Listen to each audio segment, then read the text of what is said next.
BJP ने अपना घोषणा पत्र, अपना संकल्प पत्र जारी कर दिया है और इसमें 4 बातों को ध्यान में रखते हुए इस घोषणा पत्र को बनाया गया है, जिसमें महिला, गरीब, साथ ही देखिए युवा, औरतों और नारी जो है, इन चारों लोगों को साथ में रखा गया है। इनको ध्यान में रखते हुए इस घोषणा पत्र को बनाया गया है। कौन कौन से वादे किए गए, क्या खास बातें रही?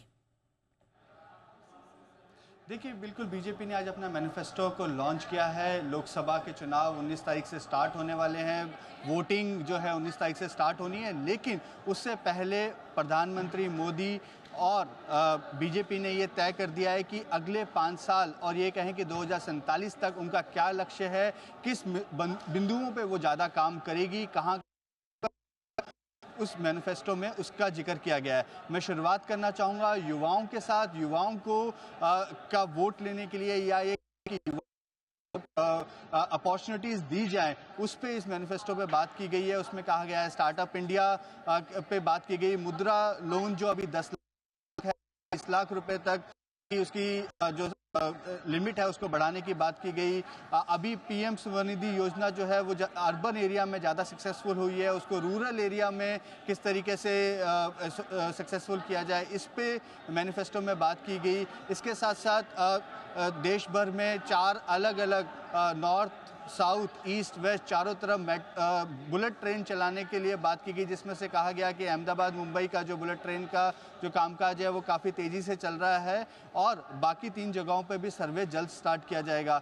इसके साथ साथ बुज़ुर्गों के लिए भी इस मैनिफेस्टो में कहा गया कि जो 70 साल से ऊपर के जो बुज़ुर्ग हैं उनको आयुष्मान योजना जो है, जहां पे 5 लाख रुपए तक आपको फ्री मेडिकल सर्विस मिलती है, उसको जोड़ा जाएगा। ट्रांसजेंडर्स को के लिए कहा गया कि इनके लिए हम अलग से आयुष्मान योजना में उनको जोड़ेंगे। इसके साथ साथ जो पीएम आवास योजना है, प्रधानमंत्री मोदी ने कहा हमने ऑलरेडी 4 करोड़ घर बना दिए हैं, लेकिन अब हम चाह रहे हैं कि इसको 3 करोड़ घर और बनाए जाएं, लेकिन उसमें जो हैंडीकैप हैं या दिव्यांग लोग जो हैं उनको प्रायोरिटी दी जाए, उनके हिसाब से घरों का स्ट्रक्चर किया जाए। तो एक बड़ी क्रिएटिव सी सोच यहाँ पे बीजेपी ने दिखाई है। इसके साथ साथ जो एक बड़ा मुद्दा है, चाहे वो दिल्ली हो, पंजाब हो, जहाँ पे फ्रीबीज की बात होती है, तो इलेक्ट्रिसिटी एक बड़ा मुद्दा है।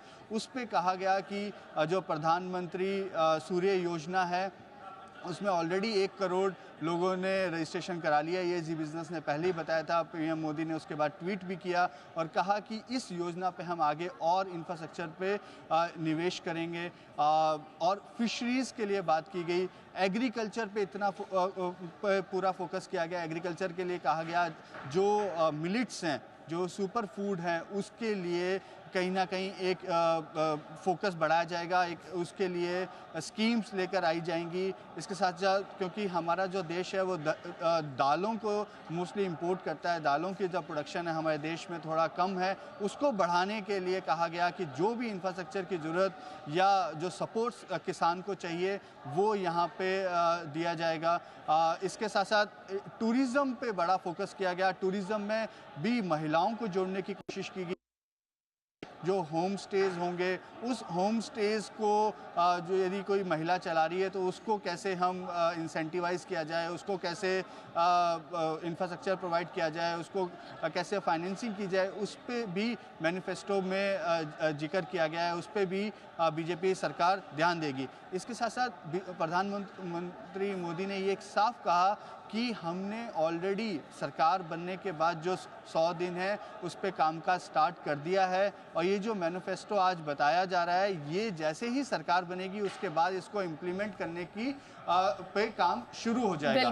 तो और दूसरी तरफ राजनाथ सिंह ने ये कहा कि जो मोदी की जो गारंटी है वो एक वर्ल्ड स्टैंडर्ड बन गया है कि नरेंद्र मोदी जो कहते हैं वो करके दिखाते हैं। तो इस तरीके से इलेक्शन मोड को आज एक नया फ्यूल दिया गया, ये कहें कि एक नई एनर्जी यहाँ पे बिल्कुल इलेक्शन मूड को एक तरीके की पावर दी गई है आज, ऐसा कहेंगे तरुण तो बिल्कुल गलत नहीं होगा। लेकिन देखिए यहाँ पर ना 3 बातें जो हैं वो महत्वपूर्ण देखी गई कि इंफ्रास्ट्रक्चर को बढ़ावा देने के लिए स्पष्ट तौर पे कहा गया था कि विकास की बुनियाद को आगे बढ़ाने के लिए इंफ्रास्ट्रक्चर जो है वो 3 तरीकों से डिवाइड किया गया, सोशल, डिजिटल और फिजिकल। इस पर मैं आज चाहूंगी आप बताएं कैसे सोशल, डिजिटल और फिजिकल इंफ्रास्ट्रक्चर को बढ़ावा देने के लिए कामकाज होगा आगे।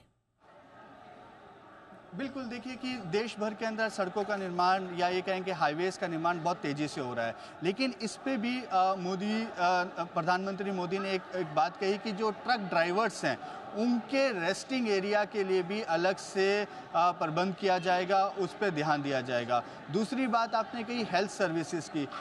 इस बजट में हमने देखा कि सर्वाइकल कैंसर के लिए अलग से बजट देने की बात की गई थी। अब ब्रेस्ट कैंसर को भी उसमें इंक्लूड किया गया है। देश भर में ये एक बड़ी समस्या है कि जो ब्रेस्ट कैंसर्स हैं महिला के अंदर उसकी तादाद बढ़ती जा रही है, ये एक बड़ी समस्या बनती जा रही है। तो उसको किस तरीके से निपटा जाए, एक एक्शन मोड पे उस पर काम हो, ये भी मैनिफेस्टो का पार्ट रखा गया। डिजिटल इंफ्रास्ट्रक्चर पे ऑलरेडी हम काफ़ी आगे हैं। यूपीआई हम पैसे ट्रांसफर को रखा गया और ये कहा गया कि 5G तो हम इम्प्लीमेंट करेंगे और 6G के लिए भी हम कामकाज करेंगे। और ये कहा गया कि जो युवा है उसको किस तरीके से वो अपने हिसाब से काम करे, उसको किस तरीके ये जो बिजनेस करना चाहता है वो बिजनेस करे, उसके लिए इनोवेशन पे काम किया जाएगा। मैं अपने दर्शकों को बताना चाहूँगा, बजट के अंदर भी 1 लाख करोड़ रुपए जो न्यू टेक्नोलॉजी है उसके लिए तय किया गया था। हालांकि अभी उसकी एक रूपरेखा बननी तैयार है, लेकिन मैनिफेस्टो में भी ये साफ कर दिया कि उस पर भी अगले 5 साल में काम किया जाएगा। और जो सस्टेनेबल एनर्जी पे जो बात की गई, कहा कि हमने सोलर पे काम किया, ईवी पे काम किया, हाइड्रोजन पे हम काफ़ी आगे हैं, बायोफ्यूल पे हम काम कर रहे हैं। ऑलरेडी हम एक अलायंस बायोफ्यूल पे हमने किया है। तो इन सभी मुद्दों पे जो 2047 में जो हमें एक विकसित भारत बना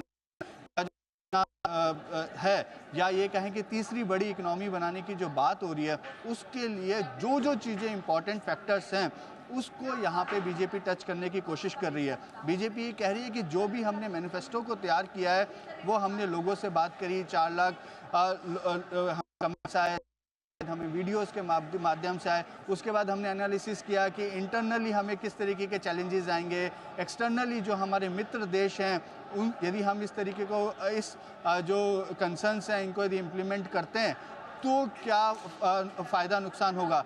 और सबसे बड़ी बात जो में भी काफी कुछ बदलाव किए गए, जो एक केंद्र का विषय रहा, जो एक बड़ा बिंदु रहा जिस पर नजर आई। लेकिन तरुण, अभी थोड़ा सा डिवाइड कर लेते हैं कांग्रेस और बीजेपी के घोषणा पत्र को। कई ऐसे वादे हैं जो सिमिलर है। आज से कुछ दिनों पहले ही हमने देखा था कि कांग्रेस की तरफ से घोषणा पत्र जारी किया गया, आज बीजेपी का। कई ऐसी बातें हैं सिमिलर है। कैसे ये पार्टियां अपने आप को एक बेस्ट घोषणा पत्र, बेस्ट मैनिफेस्टो के तौर पर डिफाइन करेंगी? बिल्कुल भावना, आपने बिल्कुल सही सवाल किया और इसी पे मैं बात करना चाह रहा था कि यहाँ पे एक जो बात पे फोकस किया गया वो था कि फाइनेंशियल इम्प्लीकेशन क्या होगा। जो भी हम वादे कर रहे हैं क्या हम उसको भुना पाएंगे, उसको हम इम्प्लीमेंट कर पाएंगे, वही वादे हम यहाँ पर करें।